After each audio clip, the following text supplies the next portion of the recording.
Hey everybody, it's Tyler here at Riverbots High School, checking in 16610A Snacky Cakes, great name by the way. Winners at Lobster Bowl quite recently as well too, but they get a lot of great stuff.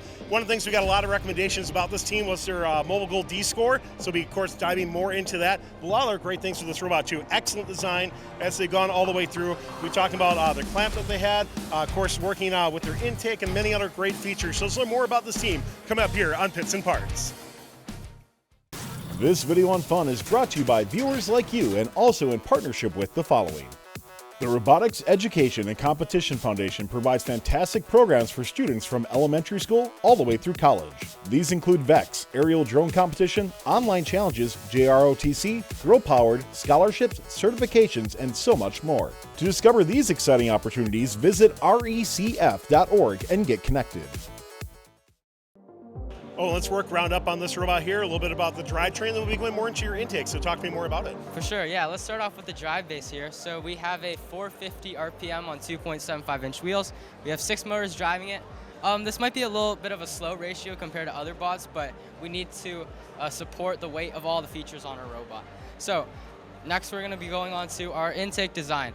So we have 3 stages of flex wheels, acting as kind of a hood section of our intake, and a top stage of a hook right here acting as the hook stage. So we like to say that we have a combination between a hood and a hook intake.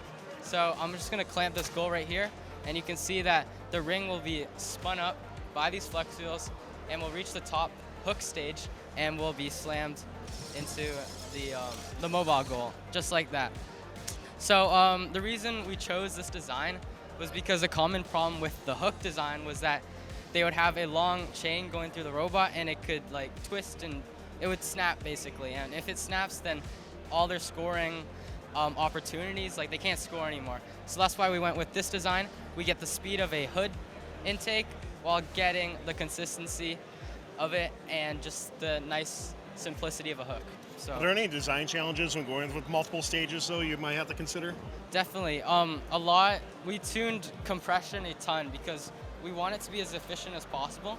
Having too much compression would mean that there would be more friction when the ring is going up, and it would be less efficient when trying to intake multiple rings at a time. So we try to get it as light as possible, trying just enough for it to push the ring up, but not compress it a ton. Makes sense. So let's talk about the mobile goal clamp you got on the other side, and then we'll be talking a little bit more about the D-score in a little bit too. But Jay, talk to me more about the mobile goal clamp and the composition of it. Yeah, so our mobile clamp is pretty unique from some other teams. You have these 225 mil pistons tucked underneath the robot to save a lot of space. We also have this unique polycarb design here. So when the pistons push against the top, it puts pressure on the mogo to efficiently clamp it. And this has worked really well in our competitions. And as you can see, these standoffs, they clamp onto the middle part. You can activate it. Yeah, and these screws help to support the mogo up and have it like the optimal distance from the hook. Overall, great design for that as well too. We got to really talk about this D-score that you have as well. So James, on this, now this is something only for skills though, right James? Yes. So talk to me more about, like, first off, like, how did you come up with using this? Let's showcase, if possible, how it works, and then talk to me a little bit more about using it in skills. Well, so right now, looking at the skills field, we can see that there's 2 mobile goal setup with blue rings on top. This prevents us from scoring on them because all red rings must be scored under blue rings.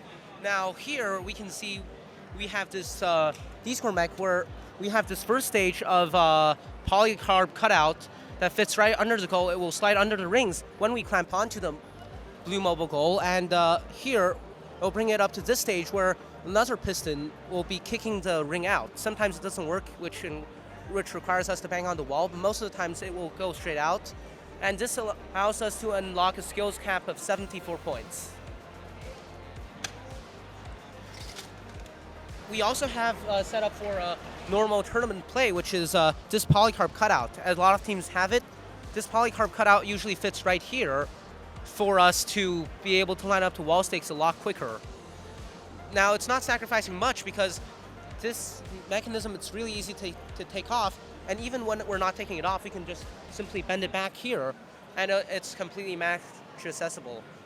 And then from taking off this D-score mech, like how long does it take you to do that? Can you get it done in quick time, that sort of thing? Well, we haven't had a lot of practice yet, so right now it's taking us about a minute to take it off, and about a minute and a half to put it back on. I mean, that's not too bad, right? So not too bad. I was going to ask you to do it in real time. I don't think we'll need to do that, but cool to see that you're starting to hone that down. I mean, even if you haven't practiced that, I don't think a minute's that long. Yeah, it's for not. that too. Cool. So on this, by the way, last thing I just want to ask you from a skills-wise on there, is there anything else from skills maybe you're looking at doing? I mean, that's a pretty innovative thing. Is there anything else from skills you might have future plans on doing? Well, future plans, maybe a tier 3 climb. That gives us a new skills cap. Maybe we would run this D-score and a tier 3 climb at the same time. I know a team from across the convention hall, Curity, they have a tier 3 climb. We really like their design. Apparently they're inspired by FRC Team 95, and it's a really cool design. It allows us to have a skills cap of now possibly the 86, I believe, and that's something we'll look into in the future. So Stuart, on here, you got a lot of great sensors. First up, what's your reaction to hearing a tier 3 climb? Because usually they don't consult the programmers before they make claims like that. So, but run through some of the sensors on this robot you got. So I'll talk about the sensors. So what makes our drive-based sensor unique is that we have this line tracker sensor, which most teams don't use. And what this does is we can use this during skills in Auton to line up our wall stake. So what this will do is it will look at the floor and it can tell between the floor tiles and the white line. So the robot will drive forward, and when it sees the white line, it will know that's in the middle of the field and knows that it can turn to score on the wall stake. And here we also have two rotation sensors that has 2 tracking wheels attached to them, and this allows us to use library lemlib, which is odometry, and it allows us to figure out where the robot is on the field and where it's facing, and we use that to plot our autonomous routes. And here, obviously, we use a inertial sensor to figure out where the robot is pointing at. And for color sort, we have a color sensor in here and a distance sensor up here. So when the rings goes in, it'll go past the color sensor, and the robot will know which color it is. And when it reaches the distance sensor, we'll know when to stop the hook to eject the ring. And this helps a lot because it allows the driver to drive with a bit less care, knowing that the wrong color would not be scored. Well, 16610A, thank you so much for taking the time to talk about it. Congratulations on your Lobster Bowl signature event win. I know you got high expectations also here at Riverbots, but can't wait to see how you do. A lot of great things that teams can learn from this. So congratulations on a great run, and good luck throughout the rest of the competition. Thanks a lot. Thank you. This video on fun is brought to you by viewers like you and also in partnership with the following.